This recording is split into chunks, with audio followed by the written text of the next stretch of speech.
and welcome to Chapter 18 of Harry Potter and the Prisoner of Azkaban. Is that what this podcast is called? Yes. Okay. So this is just a podcast where we do like weirdly interpreted readings of Harry Potter books. This is just a podcast about Chapter 18 of Harry Potter and the Prisoner of Azkaban. Yeah. So that's, if you wanted Chapter 19, Chapter 17, you're in the wrong place. Yeah. Look elsewhere. That voice you're hearing on the other line is Braden, our resident animagus. Hola. Nice, mixing it up. Mm-hmm. I like that. Yeah, how you been? I am good. Yeah, it's getting a little warmer. We should just do our weather minute here at the beginning. I feel like we need some sort of sound effect for that. Yeah. Weather minute. Get on that, Jeremy. Dun, dun, dun, dun. I thought you meant like wind in the background. That too, but like kind of like a news desk thing. Yeah, that'll be good. Yeah. You can get that. Yeah, I'm hoping it warms up here now that it's March. Yeah, I wouldn't hold your breath. It's supposed to snow again this next weekend, maybe? I think it's supposed to snow right now. Like Don't this weekend. say that to me. Yeah. Well, we are here to read through, well, we're not going to read through, but we're going to go over chapters 18 and 19 of Prisoner of Azkaban, because Braden just imbibed those chapters for the first time, and he has some thoughts. Some thoughts, some musings, some questions, some bewilderment. Yeah, we were talking before we started to record about how, like, Braden almost felt a little bit like, should I have this all figured out? Like, I'm not in here with a bunch of predictions and like strong theories. Right. I'm like, no, dude, like these are bewildering chapters. Be bewildered. Yeah. And that's a lot of what this is going to be. Because these two chapters it's just information overload.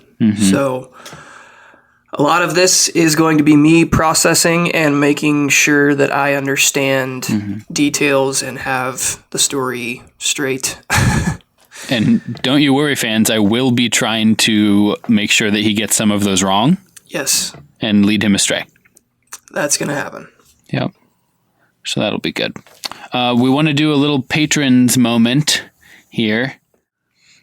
Just want to do a little bit of a thing where we I want to say all the patrons' names. I want to thank you. I mean, like, sincerely, we would have probably had to stop doing this like last summer if no one was giving us any money, because it costs money to host the podcast on the internet. So thank you to you guys. Braden, do you have the patrons page pulled up? Is that in our No. Google Sheet? Okay. No, I'm just wrong-footing you. Okay. It's like, we didn't discuss this. Here's what we're going to do. I'm going to give you a random patron, and you're going to tell me like the 3 things you know about that person. Okay? I don't know anything about any of our patrons. That's not as true as you think it is. Ready? I'm not on the social media stuff. Okay. We'll start with an easy one. Rachel Merriman. Rachel Merriman she's our first patron, correct? True. Yeah. She is your lovely wife. Yeah. She is creative. She makes things. That's true. She is a proud dog owner. Yeah, very accurate. And just overall avid supporter of this podcast and all things Harry Potter and all things Rogge. She runs our Instagram feed. She does do that. It's pretty good. Yep. Good. See, that was good. That was successful. What about Logan Hayes? Logan Hayes was a bit of a controversial rookie on the scene of That's true. He is also creative, also makes things, different kinds of things, more multimedia based. He's a videographer, I think, by trade. Also kind of a rapper. Is that right? I think he prefers spoken word artist. Spoken word artist. Okay. I'm not educated enough to know the difference, so don't take that. I just made that up, that he prefers that. Well, whatever he calls himself, don't be offended by that, Logan. I just honestly don't know what you would call that. It's really cool, though. Check his stuff out. I don't know. Is that on YouTube to find that? like his spoken I word know rap it comes stuff? up on Instagram. Okay. He has links. It probably has links to it on his Instagram. Yeah, but so he does a lot of media service type stuff and is a big supporter of this podcast. And you should go to loganrhayes.com if you have interest in or need help in the media department, or if not, if you just are bored and want to see cool stuff. It's a solid website. Yeah. What about Carla Gomez? Carla supports us from, I'm going to screw this up. Yes, please do. I want to say Honduras. Ooh, not close. Not close. Wrong language. Portugal? Yeah, there you Portugal, go. because we were like, aren't you a big Ronaldo fan then? And she was kind of like, yeah. And sorry, she was like, Carla. yeah, that's the only thing you know about Portugal, so I appreciate you trying. Exactly. Sorry, Carla. I did know that. I needed to get to it in my own head, I guess. I think she's probably used to you getting things wrong. Like, that's the whole point of this podcast. Yeah, I'm good at that. So Carla has also been a patron from pretty early on, right? That's true. She has been on an episode with us. Super nice. Longtime Harry Potter fan. Has read the books multiple times. And did we ever get out of Carla what she does for a living? I do not think so. Okay. I think she said she's a Ravenclaw. Yes, we did learn that. Yeah. So we like Carla. Carla's a friend. Yeah, so I'm just going to kind of list off some of our other patrons. We want to give a sincere thank you and shout out. Tyler Garcia, just in the last month or so, has become a patron. Thank you, Tyler. We've got Shannon, all caps though, so. All caps like, Shannon. Shannon! Yeah. We've got Pamela Ramirez, who I think is from Canada or lives in Canada. So we're an international podcast here. The last place I would have guessed. Based on her name? Yeah. Okay. We've got Nate Patton, who's a Dodgers fan, right? Ugh. Yeah. Well, he's from California, so it's okay. Nate is from California. Yeah. California. Yeah. Have you seen the Californians on SNL? I've not. Okay. Is that an Andy Samberg bit? No, it's mostly a Kristen Wiig and Fred Armisen type thing, but the whole cast ends up being on it. So, all right. Well, there's your Patrons Park for the week. Just took a stroll in the Patrons Park. Yeah, just sort of stopped to smell the trees in the Patrons Park. So now we're in chapter 18, Moony, Wormtail, Padfoot, and Prongs. We last left Braden bemused, confused, flustered. I would say flustered. Mm-hmm. You were told that Ron's rat is a person. I was told that. Yeah. Mm-hmm. And since then, a lot of things have happened. Yes. That has been confirmed. So let's just start at the beginning, page 349 in your Pew Bibles. So at the same place that Braden is, Harry, Ron, and Hermione are all very skeptical of this Peter Pettigrew is a rat thing. Can you blame them here? Not really. I mean, Scabbers has been a family pet for a really long time for the Weasleys. So, one, I mean, the whole Animagus thing is kind of new to them in general. Right. So I'm sure that they're a little just curious of that as a whole, but then to all of a sudden be told that Scabbers has been a guy also their whole life. I would imagine that'd be tough to accept. Yeah, like the default answer there is like, you're lying. Yeah, it's more of a, no, you don't understand, like he's a rat. Like it's just much more likely that is not true than it is true. Yeah. So I think Ron is kind of fed up with it all and it's just like, you guys are all insane. But Ron's leg is still so broken. How is Ron like not just unconscious? He's just anything that happens. Ron's like, oh, my leg. Oh, jeez. My leg. I think we left last episode that Ron was screaming in a Jerry Seinfeld voice. My leg! I was about to ask you because I don't know if I can scream in Jerry Seinfeld voice. What's happening? I was just trying to do the SpongeBob quote. You know, like every episode somebody goes, my leg! That's what I was trying to do. Yeah, so I have not real sure how Ron isn't just like delirious and vomiting everywhere, but you know, we'll just go with it. Yeah. So Ron's leg is super broken still. And then they just have to, we get like a lot of just having to explain, a lot of exposition. Yeah, most of these 2 chapters is just dialogue. Mm-hmm. So what does that do for you as a reader? It's good because it's all interesting dialogue, but it's a lot to keep up with. Mm-hmm. There's just a lot of details and a lot of like back and forth, and trying to keep everything straight was like a challenge at times, I felt like. That's fair. Well, that's why I'm here, to Sherpa you to the top of the mountain of understanding Harry Potter. Except you're not, because you want me to get things wrong. I'm a trickster Sherpa. I'm the Loki. Yes. I'm Loki? Like, I'm basically Loki. Loki, you're Loki. Okay. I already have a lot of regrets about saying that.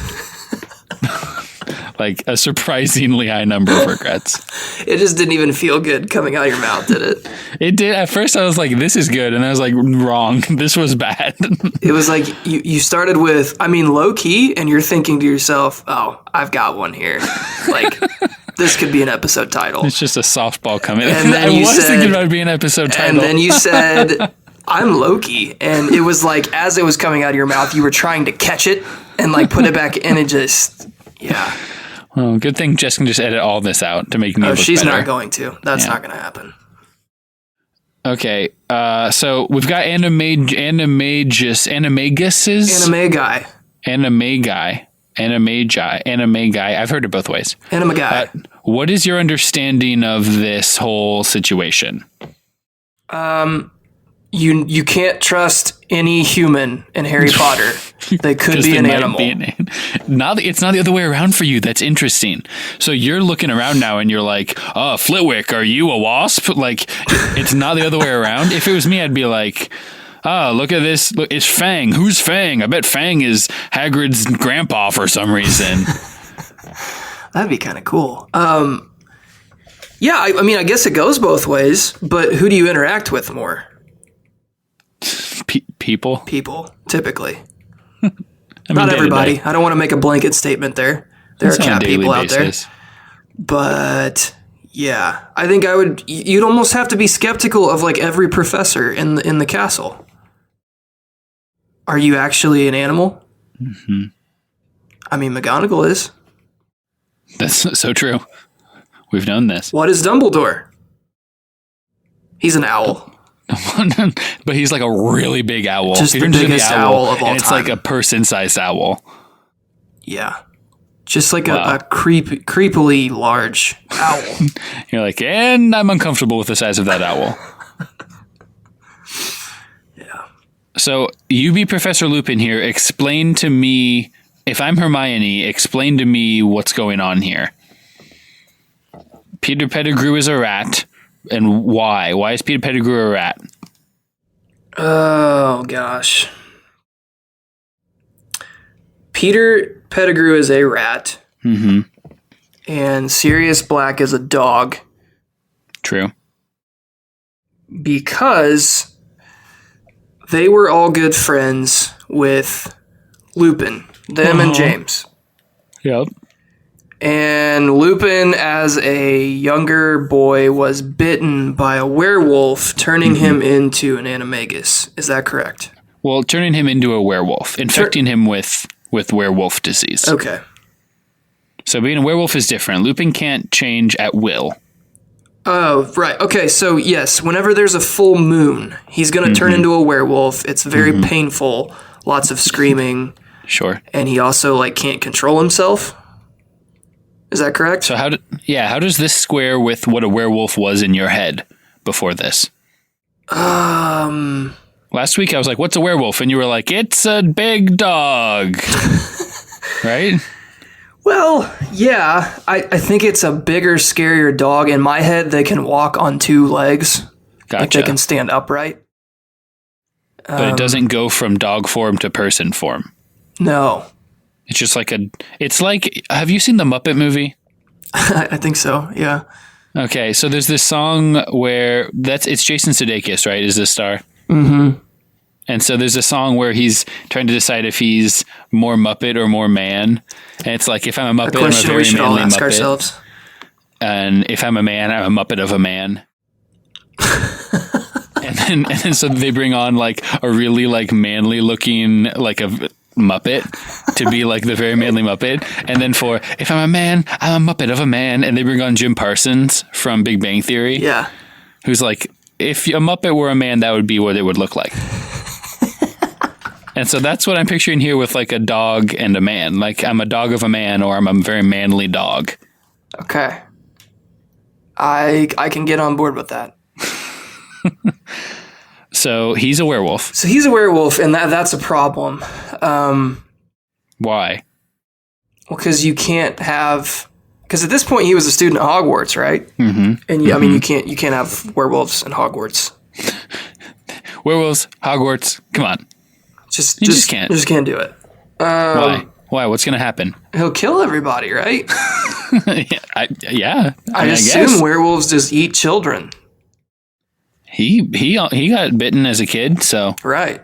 So the way I understand it, I think this could be wrong, but didn't Dumbledore find out and like wanted to help Lupin? So he was like, okay, here's what we're going to do. This only happens during the full moon. So the week before, or a little before, we're going to send you into the Shrieking Shack, and the Whomping Willow will basically make sure nobody else can get in there. You can kind of do your thing, turn into a werewolf, scream, howl, just kind of suffer in there by yourself, and we'll keep it a secret.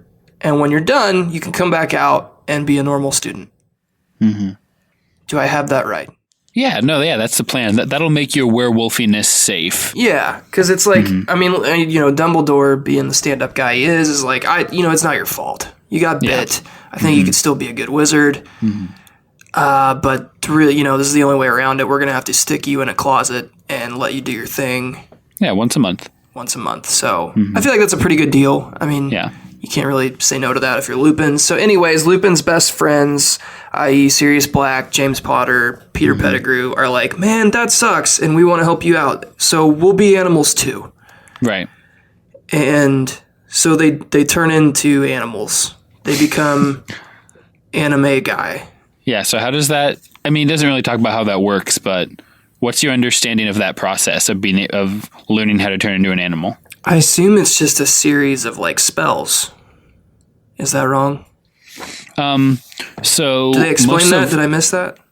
No, they did not. Okay. Most of what I know about this process comes from the Harry Potter iPhone game, Harry Potter Hogwarts Mystery. Naturally, of course. Which is like still updating, like it's a thing that's like still happening. I haven't been playing it for a while, but you get to become an animagus in it, and there's a lot going on. There's like a spell, but there's also like a potion that you have to brew at like certain times of the year and month with like very uncommon ingredients, and you have to take it like right at a certain time. Like it's detailed. There's a lot that goes. The process takes like months. I sort of imagine that it's the same thing. Like, didn't Hermione already find out how to do this when she turned into the cat? No, that was an accident. No, I know. I'm just saying, like, in my head, the process to become an animagus is probably similar. It's similar in that there is a difficult potion to brew. Wait, is Hermione an animagus now and doesn't know it? No, she just... Remember how Ron and Harry turned into Crab and Goyle? Yeah. she tried to do that, And but turn it- accidentally right. she accidentally got a little bit of cat mixed in. But then that flushes out of your system. Okay. So this would be like if you did that, you made a complicated potion, it took a while, and you drank it, but then there's also like 5 more magical steps before and after. And then it unlocks a new skill. Okay. So Hermione has issues with this. She's like, they can't be animagi because when you become an animagus, then you have to be registered with the ministry. Which is a good this? point. Yeah. Yeah. So they all became unregistered animagus. Yeah. Which means they were just it was secret. Nobody knew. Mm-hmm. So like Dumbledore knew obviously that Lupin was. He had no idea that Peter, Sirius, and James were. Right. So that became kind of a thing. Like they would all go out at night and be animals together. You know, boys will be boys.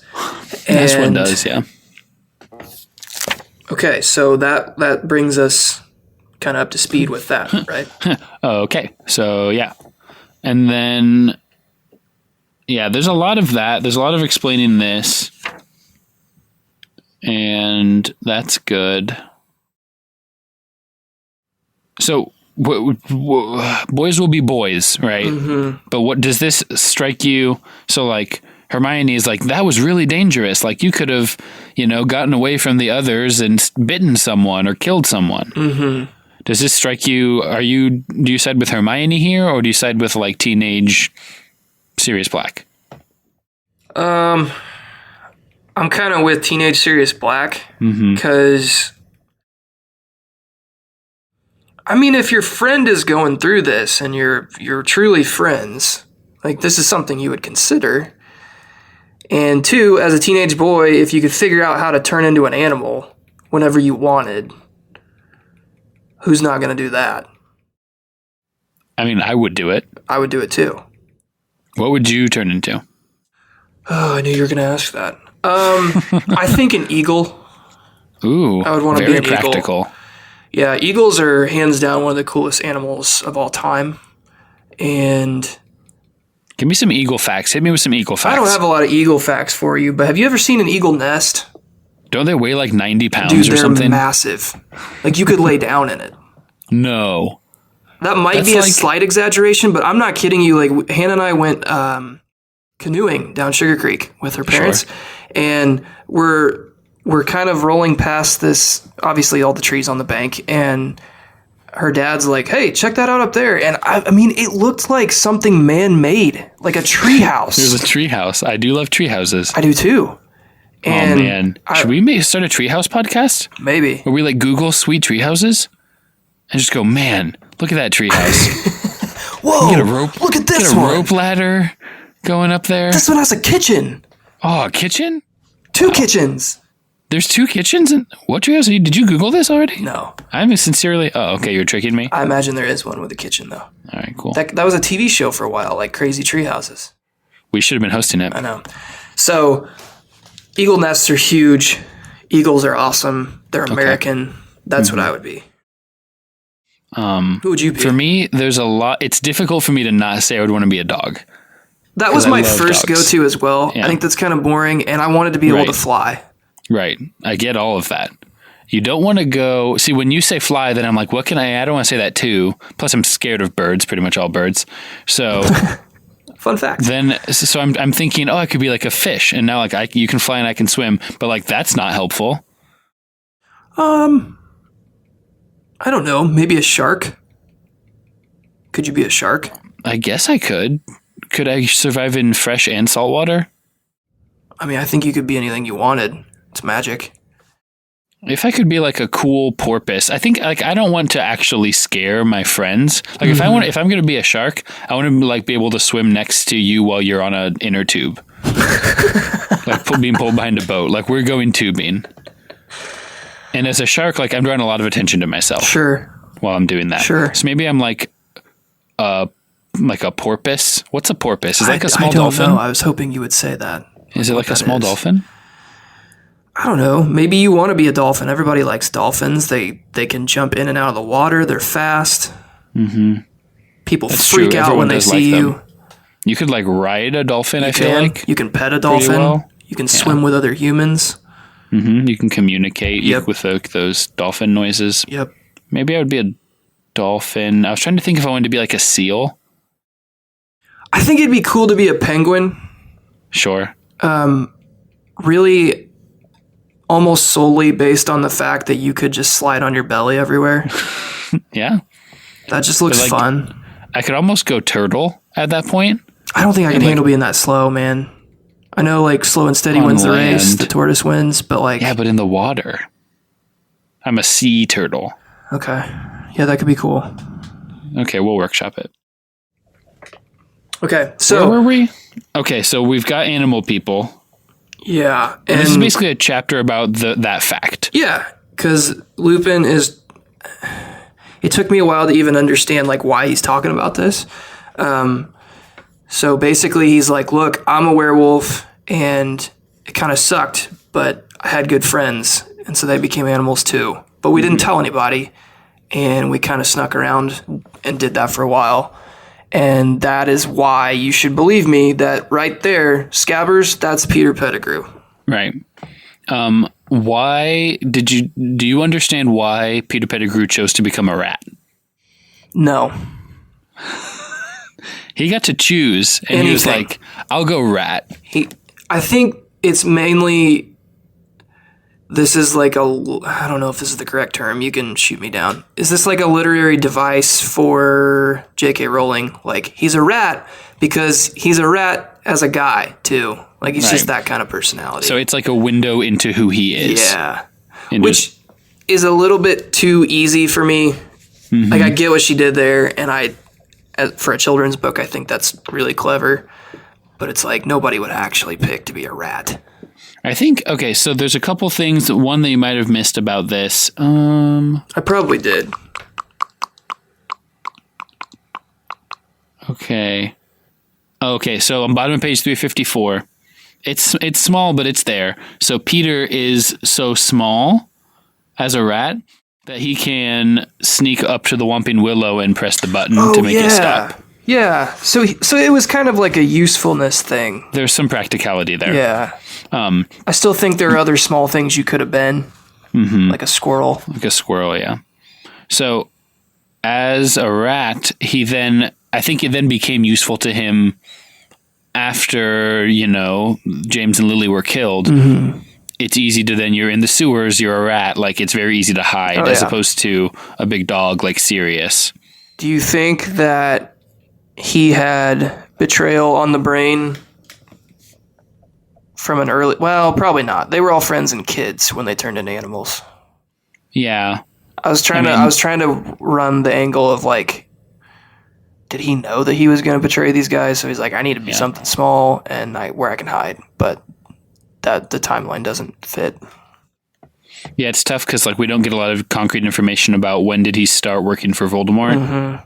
That's where I was going with that, and it probably wasn't when he was at at that school. age. Not when he was 13, 14. He wouldn't have been of much use to him at that point, I would think.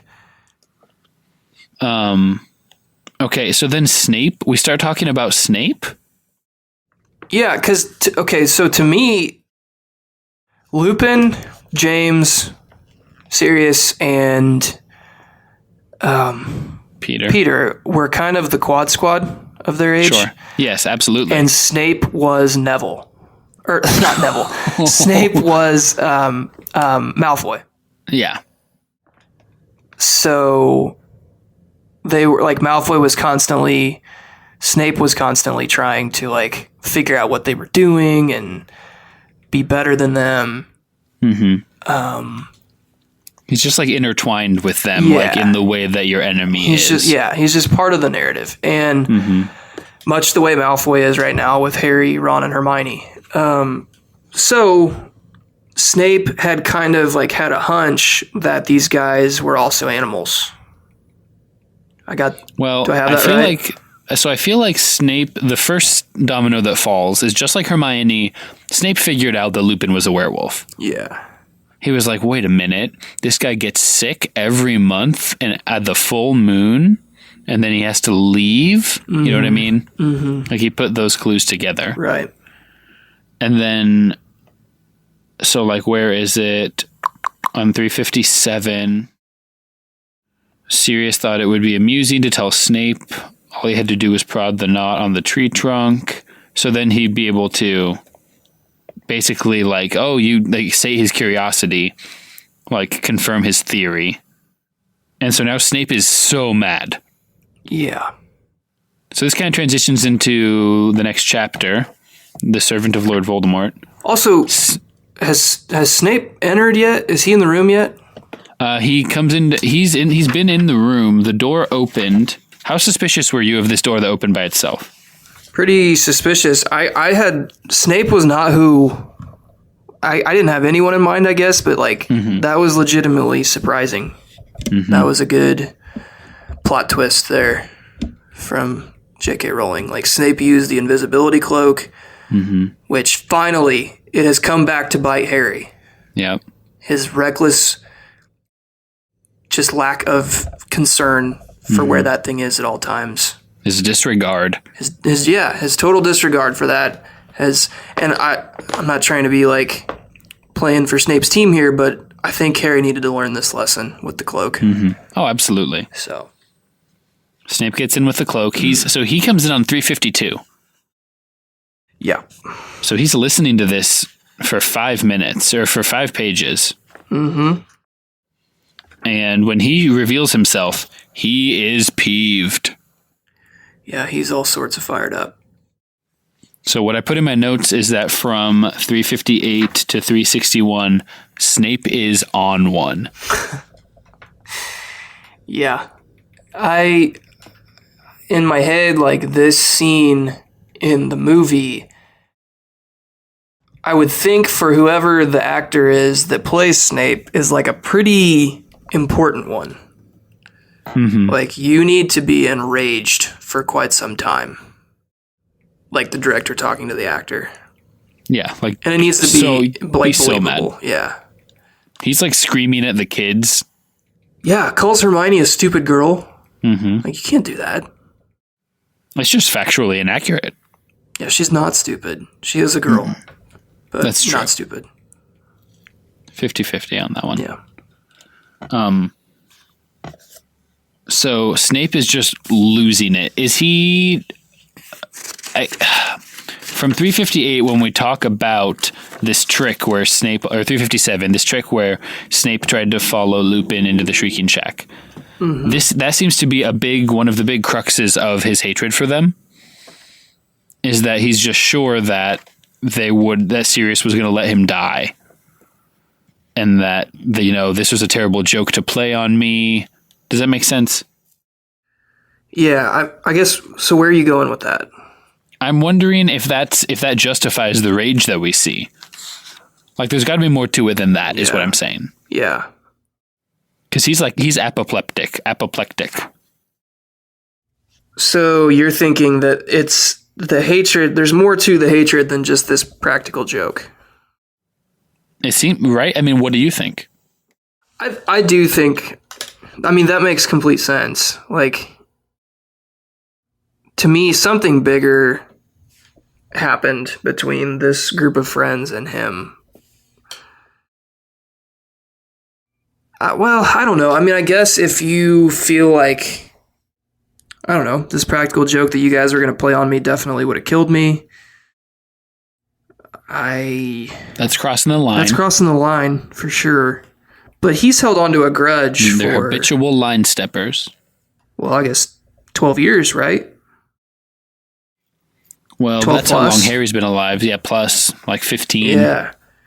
So, I don't know. That seems like an awful lot of anger to carry for 15 years, just over one practical joke that didn't even end up going completely through with it. Like, James held him back. So, yeah.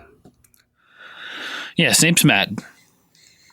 And then so on 360, we get a little bit of Black is like, okay, that's fine. No, I'll go with you. It's all good as long as he brings the rat. I'll come with you. And Snape is like, up to the castle? No, I'm just going to give you to the Dementors as soon as we get out of the Willow. And are you worried for Sirius Black at that point? Kind of. I still don't fully, at this point when I was reading it, I still didn't fully like know if we were Team Sirius Black or not. Sure. So it was kind of like, well, hold on, let's not kill him yet. Like he could potentially be on our team here. Gotcha. But I wasn't like, yeah, I guess I wasn't concerned in the same way I would be if they tried to kill like Dumbledore or something, you know, like somebody who's a proven good character. So you've said several times before that you feel like deep down Snape has the students' best interests at heart. He's actually like he's a jerk, but like he's on the right side. Yeah. Where does this hit you with that? The way that he's acting here, does this fall in line with that theory? I still believe that in terms of the general student body of Hogwarts. Does he have it out for Ron, Harry, and Hermione? Yeah. I don't fully understand that dynamic yet. I guess I understood the Harry Potter thing because like he didn't like James, has this sort of grudge against him. I guess that just kind of transcends onto Ron and Hermione because they're such good friends. But we don't really hear about him treating any other students that way. Okay. I guess I'm choosing to believe that he is genuinely a loyal professor to Hogwarts until he gives me reason to believe otherwise. Right. Do I think he's an absolute jerk? Yeah. Is he good at his job? Yeah. Is he evil and on Team Voldemort? Maybe. Ooh, twist there. I'm choosing not to believe that at this point in time. But you're not like slamming the door I on won't it be as a theory. completely shocked if that's what ends up being the truth. Okay. It'll be like, oh, darn. But yeah, kind of saw that. If Snape could have his way, would he sincerely wish that Harry, Ron, Hermione are expelled? Yes. So he legitimately is like, I like being a teacher. This is all fine. Can we just do it without these three? Yeah. And so I think that is like, I think his rage right now is also mixed with like, this is it. I've done it. I have finally caught them in the act that will get them out of my life forever. Plus, like, it's Sirius Black and Lupin, these people I already hate, and it's these freaking kids, like, who I also hate. Like, there's just a lot going on for him right now. Right. So he's just like, I can just get all of them. I can get rid of all of them from my life. For my life in one, like, big sweep right now. One mostly legal sweep. Yeah. So, yeah, I think his rage is coupled with, like, complete and utter joy. That's, like, all mixing into this weird, like, kind of losing his mind delirium. Yeah, this is the kind of rage that can, and, like, grudge that can drive you crazy. Yeah. Seems like. Yeah. Like, I'm kind of imagining as he's yelling all this, like, he's got this, like, weird, creepy half smile on his face, and he keeps switching back and forth from, like, scowl to, like, half smile, and he's drooling a little bit, and his hair... His eyes twitching. His eyes are twitching and bloodshot and red, and his hair's, like, unkempt, and he's clearly been losing sleep over this, and he's finally gotten to the bottom of it. So then Harry steps in between him and Sirius Black. Yeah. So Harry's taking a real leap of faith there. Because I would have to imagine at this point, like, he's not...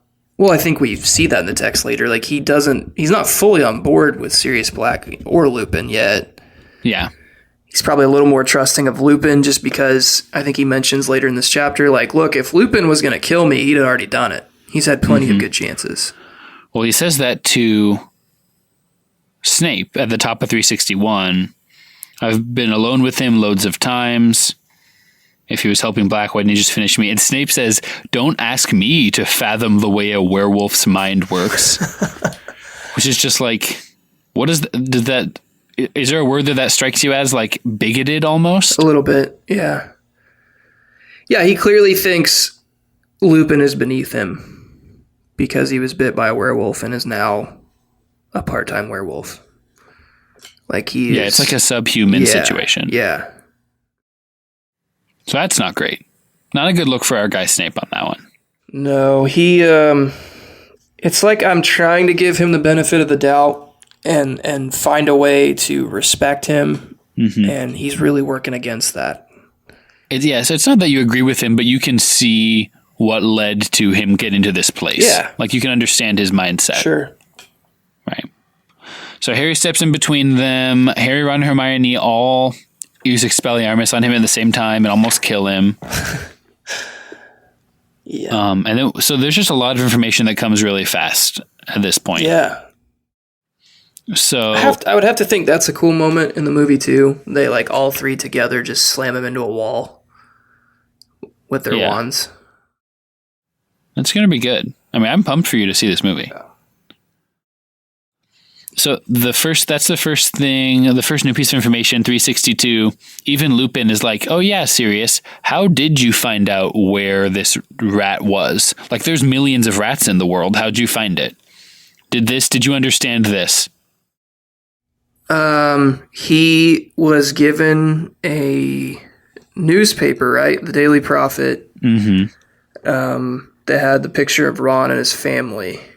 And I can't remember why they were in there. Right. So this is one of those examples of JKR like laying groundwork. This is if we'd been doing Do We Care, this could have been in there. Like just a random thing that happened. Oh yeah, because didn't they win some prize and were able to travel to see the older brother and yeah. So their picture was in the paper and Scabbers was in the picture and I guess that Black recognized the rat immediately because one of his toes was cut off. Mm-hmm. And it's like it was one of his best friends who was a rat. Like he knows that rat. I guess to me they all look the same. So, well, you didn't hang out with one for 3 years. I would never hang out with one for 3 years. So what's that? What's this about his toe being cut off? Explain that to me. Okay, so this is a little fuzzy for me, but good. I think, or what I thought I understand is that the whole scene that like is infamous for Sirius Black, where they say that he killed a bunch of people in like an explosion of some kind. I think Sirius is trying to tell us that Pettigrew actually did that. Right. And to sort of cover it up and make it look like he was the one who was attacked, he cut one of his own toes off? Yeah, a finger.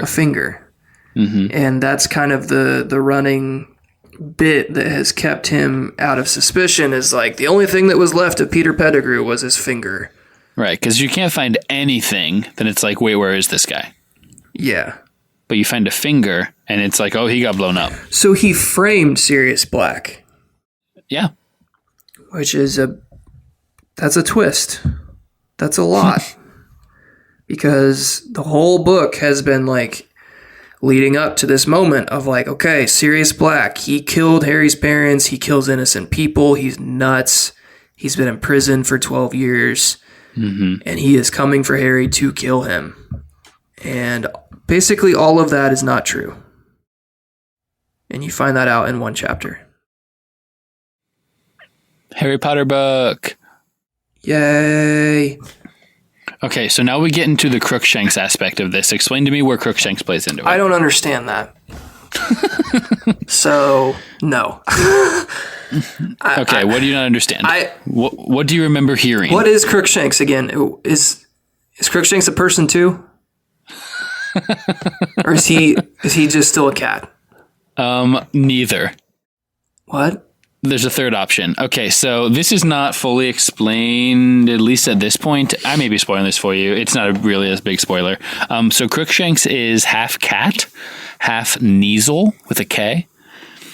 So Kneazle is a magical beast animal deal that is just like super smart. So Kneazle's things are that they can, if someone is like hiding or like lying in any way, they can like figure it out. Like if you're not who you say you are. Okay. So he happens to be half one of those guys. So he was like, oh, so you're not a dog. You're a person dog. Sirius Black. Okay. And Sirius is like, agreed. And then he was like, can you find do you know any person rats? And he's like, I know a guy. Oh. And so he's been... So how was... Crookshanks can't serious. talk. No. So he was just like meowing, and when Black was a dog, he was like, roof, roof, and they like were communicating? Yeah, maybe there's like a charades, like a pantomime situation. I've never thought about exactly how they communicated. I haven't either, but I am now. Well, you didn't understand that they were communicating until just now, so... Yeah, he was like, I need the rat. And Crookshanks was like, oh, yeah. I know who that is. What do you want? I'll get him. Yeah, you want me to eat him? I can't eat him. Yeah. You want me to, what does he say? He stole the passwords into Gryffindor towel. He stole the Gryffindor towel. He stole the password to the towel. Remember when Neville got in so much trouble for losing all those passwords? It wasn't actually Neville. It was? It was Crookshanks. It was Crookshanks. I mean, Neville also got all these stolen from him by a cat, so I don't think he's completely off the hook. Whoa, half cat, half Kneasel. Still the size of a normal cat. Yeah, like he's like a big And cat. don't get me wrong, cats are weird and they can be very violent, but... Yeah, agile. Yep. Yep. So then, did you catch this part where he faked his death again? Who? On 364, Peter Pettigrew, Scabbers, the rat. He faked his... Oh, yeah. When we thought earlier in this book that he was dead. Yeah. Man, faking 2 deaths. One is a human, one is a rat. Mm-hmm. It's quite a resume. A lot of deaths being faked. Interesting. So then Harry starts yelling on 365 about secret keepers. What's a secret keeper? Lots of all caps. Oh, crap. Okay, so that is... Like, Sirius Black was going to be the secret keeper for James and Lily. Which is what? Meaning that he... Shoot. He's the only one who can know where they are. Yeah. I forget how that works, though. Isn't there some magic involved of some kind? Yes, it is magical. Yeah, so it's a spell. It's called the Fidelius Charm. He's the only one that can... Other people know where they are. He's the only one that can tell people where they are. Okay. So I could be like, all right, Jessica and Jeremy, they live in a house, but you don't know where it is. I want Braden to be able to get there so I can tell you. But then if Jacob asks you where Jess and Jeremy live, then you can't tell him. Mm-hmm. It just doesn't work. Like your lips can't say the words. Yeah. You can't write it down, anything. Yeah. Okay. So it was going to be serious. It was going to be serious, and we thought it was serious when we assumed that he, in fact, did kill James and Lily, or sold them out to be killed. Mm-hmm. But we find out that he actually passed that bit along to Pettigrew. Why? You had to ask. I persuaded... So this is Black. I think. Yeah, this is Black talking. Harry, I as good as killed them, he croaked. So he's got some guilt going on here. I persuaded Lily and James to change to Peter at the last moment. Persuaded them to use him as secret keeper instead of me. I'm to blame and I know it. The night they died, I had arranged to check on Peter, make sure he was still safe, but when I arrived at his hiding place, he'd gone. Yet there was no sign of a struggle. It didn't feel right. I was scared. I set out for your parents' house straight away, and when I saw their house destroyed and their bodies, I realized what Peter must have done, what I had done. So why did he change to Peter? Why did he pass that along? I think there's some more detail about this. Was that previous? No, it's later on, I think. Okay. On 369. So we'll come back. We skipped some stuff. But on 369, Sirius says, Lily and James only made you secret keeper because I suggested it. I thought it was the perfect plan, a bluff. Voldemort would be sure to come after me. Never dreamed they'd use a weak, talentless thing like you. Gotcha. So it was just a full-on like, oh, they're never going to guess we made our worst person the secret keeper. Yeah, that's a gamble. It is. I don't think that was so wise. I understand the concept and the trying to be clever there, but right. To me, Pettigrew seems cut from a similar cloth that like Neville would be. Sure. Like not a guy that you would want to leave that kind of responsibility with. But in this case, he also happens to be literally on Voldemort's team. Yeah, so lose-lose. Yeah. Low risk, high reward. Okay, so we turn him back into a person. Yes, and are we talking about Pettigrew? Yes. And he sounds like a rat. He's got a really high pitched voice. Squeaky. And he's like really nervous. Sweating. Why? Because he knows he's probably about to be killed. Because his secret is unraveling. And now Harry and Hermione and Ron are all finding out about it. And Ron was kind of the only person who was sticking up for him at that point. So his time's kind of running out. Yeah, things aren't looking good for Peter Pettigrew. He keeps looking at the door.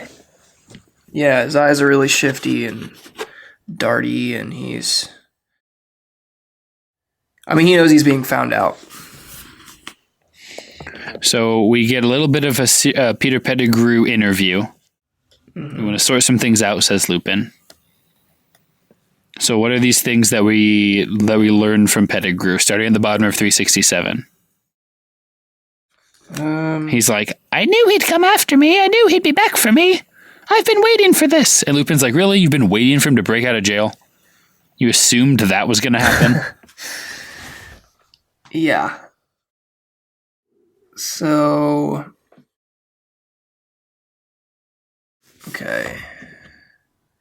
He's saying that Black has dark powers the rest of us can only dream of. How else did he get out of there? I suppose he who must not be named taught him a few tricks, and Black just laughs at him.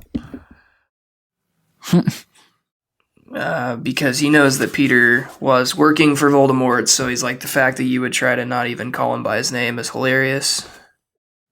So then here on 368, explain what's going on here to me. Sirius is kind of telling them a dynamic of why Pettigrew's been hiding this whole time. Did you understand what's going on here?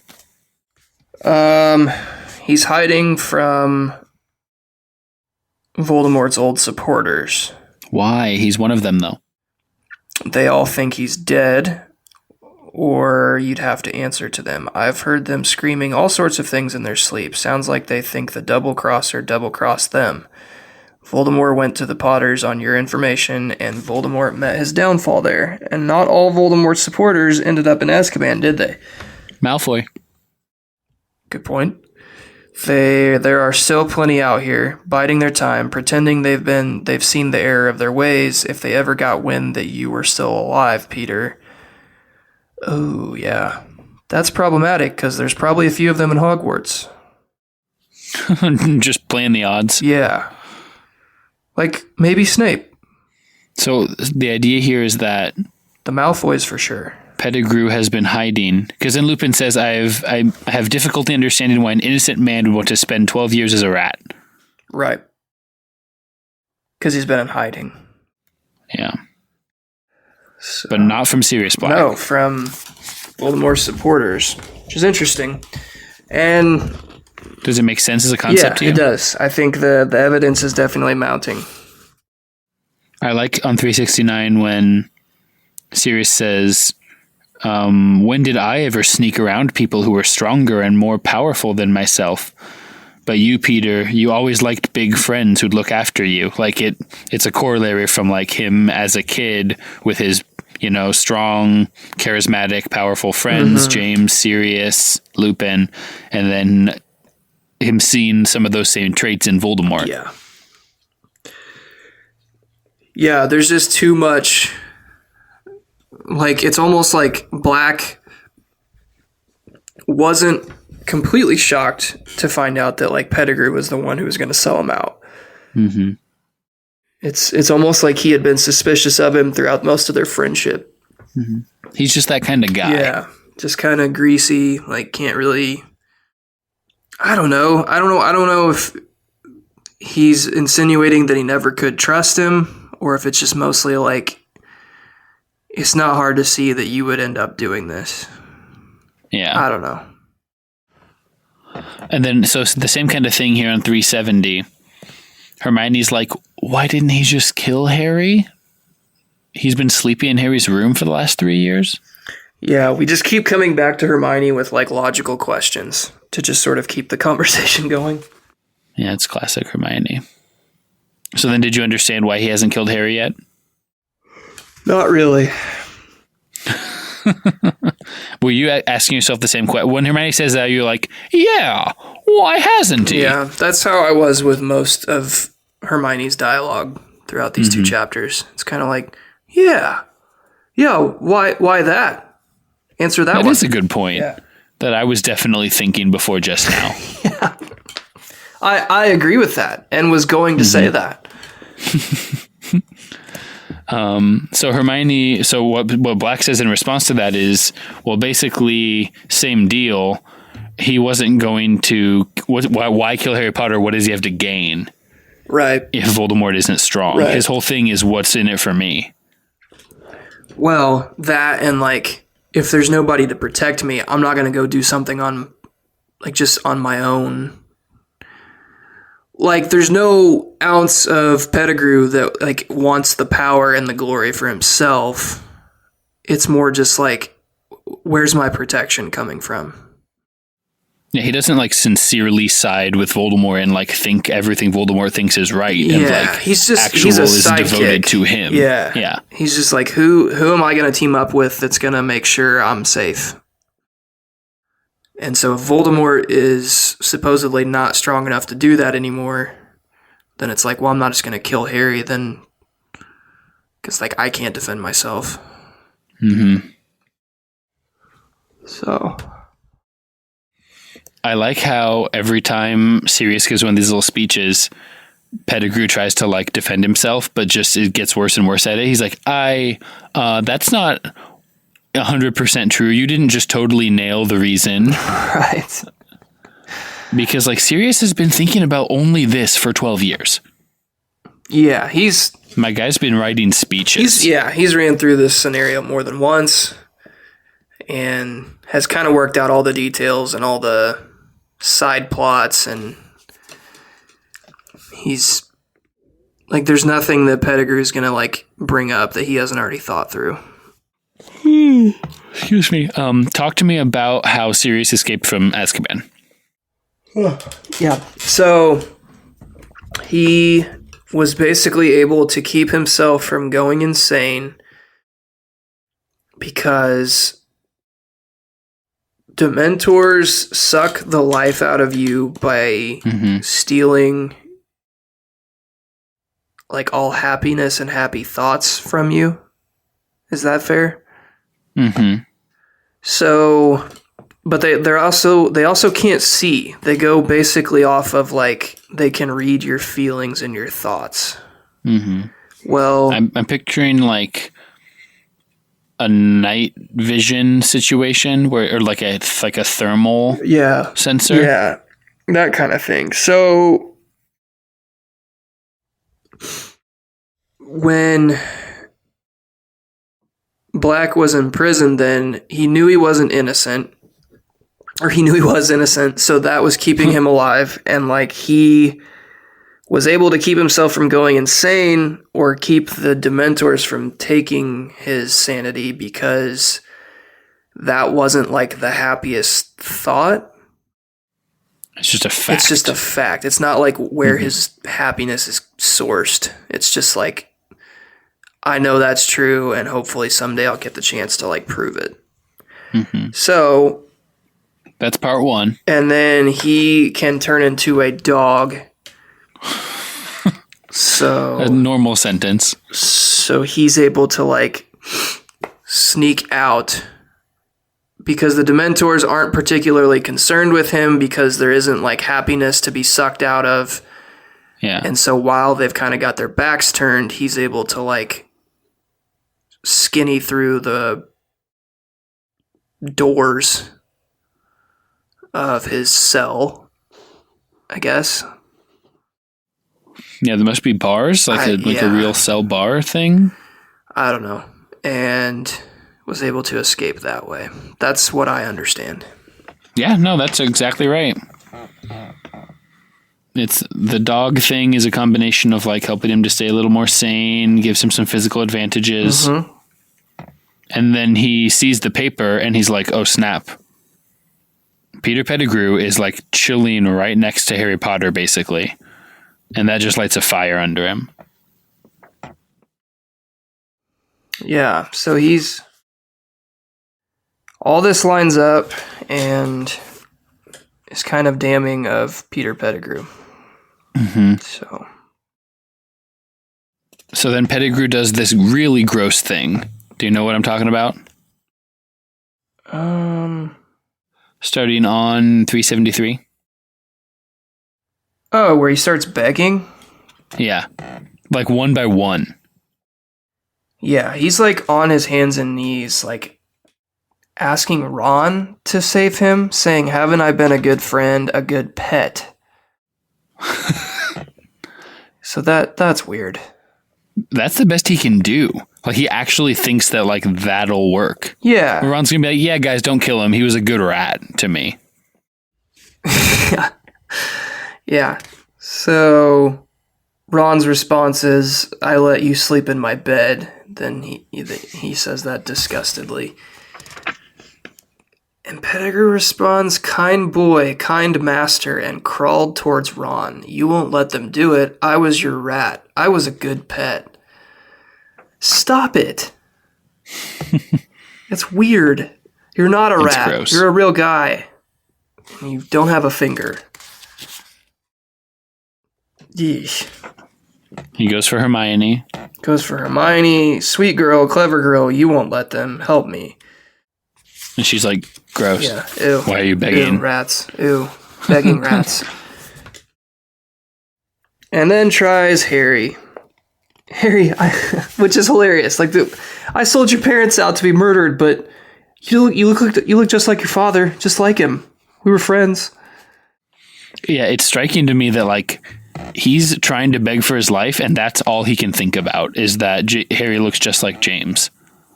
So that, like, you know, he's supposed to be saying, like, the most desperate things of his life, but that's all he can get out. So that indicates to me, like... not actually sorry. No, I don't know that he's not sorry, I don't think, but like the weight of what he did is sort of hitting him, and he's been thinking about, like, he knows he's did this. It's something that he's been thinking about for 10 years, mm-hmm. 12 years. Mm-hmm. Like it's almost like James is haunting him. Like, all he can, when he looks at Harry, like, he can't say anything other than, like, you look just like your father, like, who I killed. Yeah. Yeah. And Black is like, shouldn't have mentioned James to Harry. Yeah, so then Pettigrew goes on, Harry, James wouldn't have wanted me killed. That's a bold strategy in this moment. Like, don't kill me. Trust me, your dad wouldn't have wanted me to die. I sold him out to be murdered, but, like, if he were here right now, he wouldn't be mad about that. But, like, honestly, it works. It does. What are your thoughts about that? So, just as Black and Lupin kind of give each other the nod and, like, all right, let's finish off the rat guy, Harry steps in front and is like, no, and they're kind of dumbfounded, and he's like, he kind of spins it the other way and is like, I know my dad wouldn't have wanted you to, being Black and Lupin, to become murderers over this.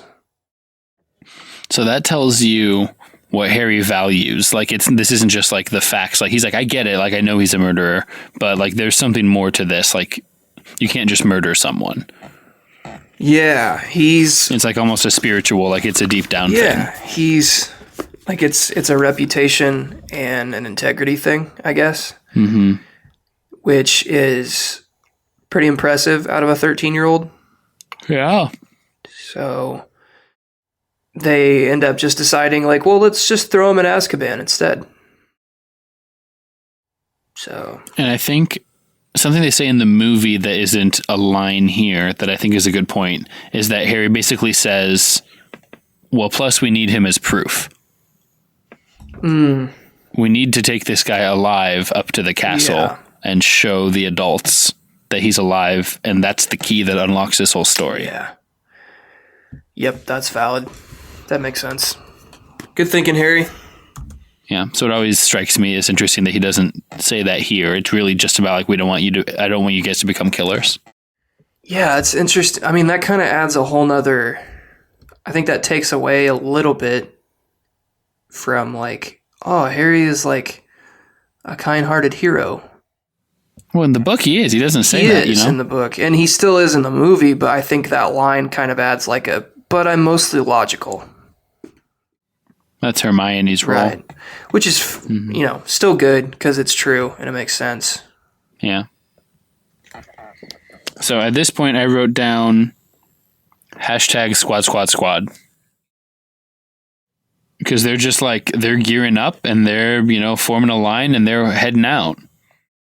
Yeah. You got a werewolf. You've got an escaped convict dog murderer man. Broken leg Ron. Snape, who's been laying on the floor this whole time. Do you think Snape remembers any of this when he wakes up? Ooh, what do you think? I think he will. I think he'll definitely remember, and he'll be very angry. There's no way he's going to be like, foiled again. Darn. Dang it. Well, seems like it worked out for you guys. Almost 50 points to Gryffindor. What do you think of their strategy here? Let's get some chains on him. Let's get some manacles going on.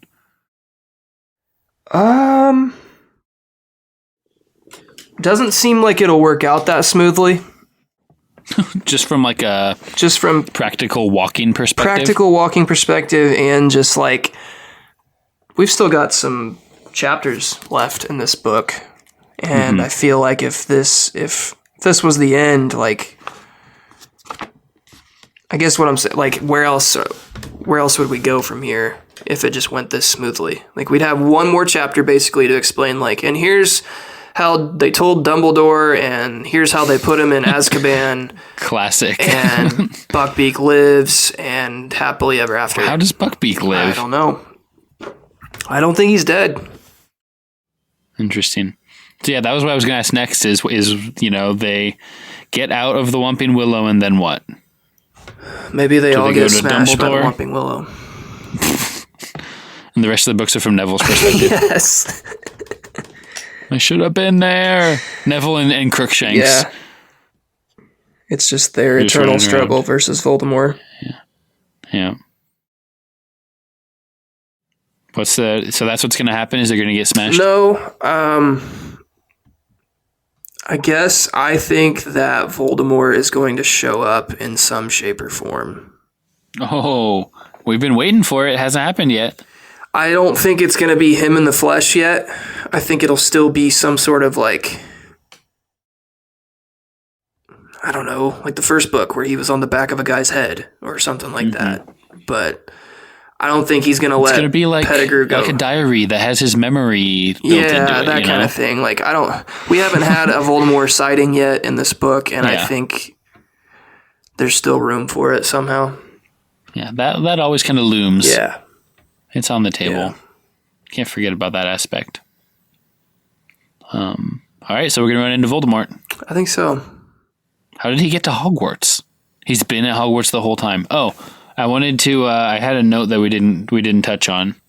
It was basically Lupirius closure. Yep, was real wrong on that.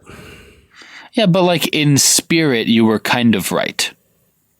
Like they were really good friends. Yeah. There were definitely strong connections between them. I was on the right track, but I thought I said that in light of like thinking Lupirius Black was evil, and right.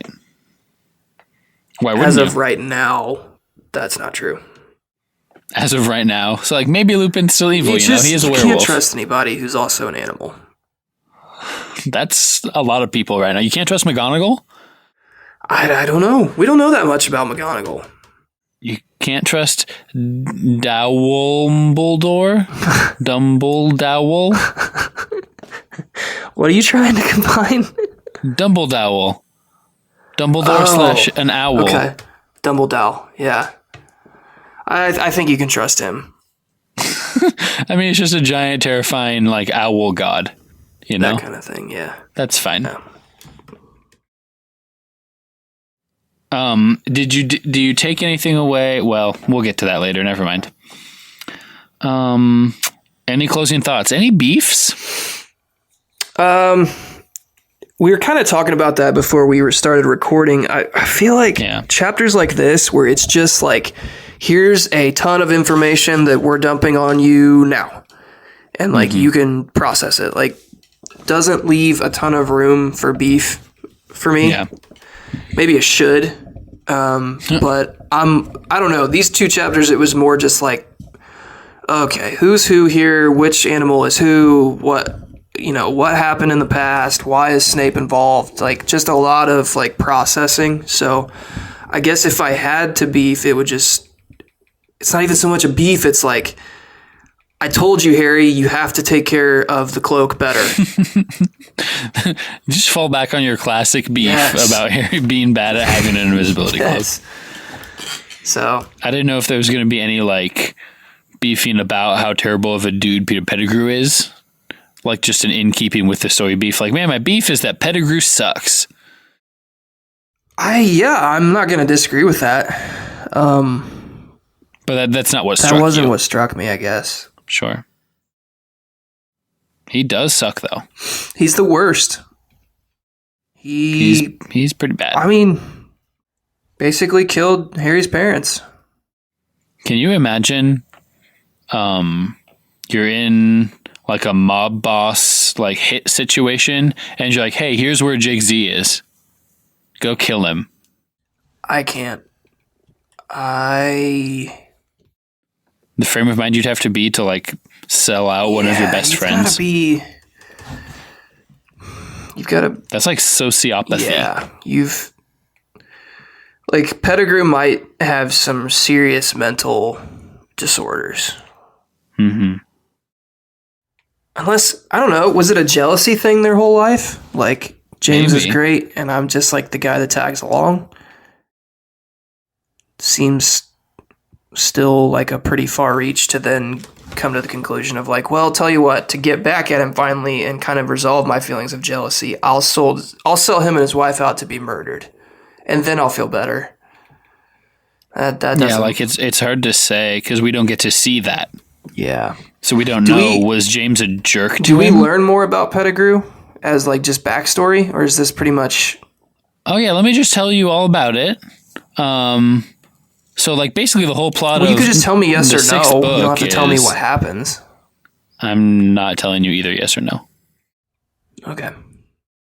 Harsh but fair. Whatever. We want to thank you guys for listening to episode 28 of A Muggle's Perspective, which I think might be the first time I said A Muggle's Perspective this episode. Yep. This is the podcast where we talk about chapters 18 and 19 of Harry Potter and the Prisoner of Azkaban. So we will see you next week where we will continue discussing these 2 chapters. Yes. Oh, that'd be so good. I want it. All I want is for like Jacob and Logan to record a podcast critiquing us recording like about our podcast, you know? Any of you out there. Why do you want that? You're not wrong. I think this is a low-key situation. I don't know if I actually want it. I want them to want to do it. Like, I want them to like the podcast. What does he actually want? He doesn't know. So we got a good... Oh, man. We've got a special guest coming on next episode. Special guest. That'll be fun. We've got a really good chapter. I'm making sure about what... Wow, that's a long chapter. Making sure what chapters we want to read here. Wow. Yeah, we'll do 20 and 21 next episode. So that's like 40 pages. All right. That'll be good. Visit loganrhayes.com. Use promo code Muggle for 10% off. Do it.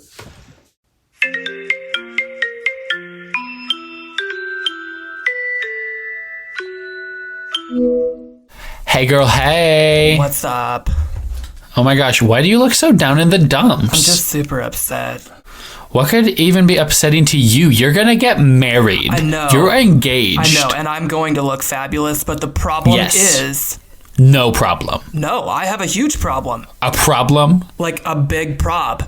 I literally can't find anyone to take video. I want video footage of me in this beautiful dress. You gotta get a videographer. I can't find one. I can't find any good ones. Oh my gosh, haven't you heard of Logan R. Hayes? Logan R. Hayes? Who is that? He is only the greatest videographer. He does weddings and like short videos, and he like raps sometimes. He's a rap guy? Yeah, he can do it all. Holy cow, if I wanted to like get in touch with Logan R. Hayes and maybe find out more about like what he does and maybe contact him about my wedding, how would I even do that? OMG, do you remember his name? Yeah, you just said it. It's LoganRHayes. .com. No way. So I just Go put to like that. 3 W's in front of that and a dot? Or don't even. It's not 1999 anymore. You don't have to type the www. That's a good point. Yeah. Okay, so LoganRHayes.com. I go to LoganRHayes.com. I don't even have to type the W's because it's like 2018. Correct. And then let's say that I really like his stuff. Is there any way I could get like a cool discount? You gotta get a quote. You gotta see how much it's gonna be. Okay. Use code Muggle. Muggle. M-Uggle. Cool. And what will that get me? It gets you a discount on the quote. It's 10% on the quote. Wow. So then you can use that 10% to get a 10% more expensive dress. You always have the best ideas. I know what it's about, Bradena. Literally can't wait to get Logan R. Hayes to do my wedding videographer. Oh my gosh, he's gonna do all of my videographer. It's gonna be the best. I love you. It's gonna be so lit. I love you. I love you too. Okay, bye. Bye. Call the Howler. Call the Howler, 978 Potter 0, 978 768 8370. Leave a voicemail. I haven't had any howls in a little bit. Yeah, we would like some. So it's literally just a voicemail system. Call in and say whatever you want. I'm tired of explaining what this is. It does not have to be relevant to Harry Potter. As long as it is PG, we will play it on the episode and respond to it. So do it. In the meantime, visit our website, which is mugglespodcast.com. This has all of our social media links, email info, cool stuff. It's just a neat website that was designed by Jeremy and Jessica, correct? It's a good place to go to get things. Yep. And we all want things. Mm-hmm. So, yeah. Thanks as always to producer Jeremy and editress Jessica for their hard work and support. And Rachel and Hannah for being our wives. Our wives? Our wives! All right, bye, guys.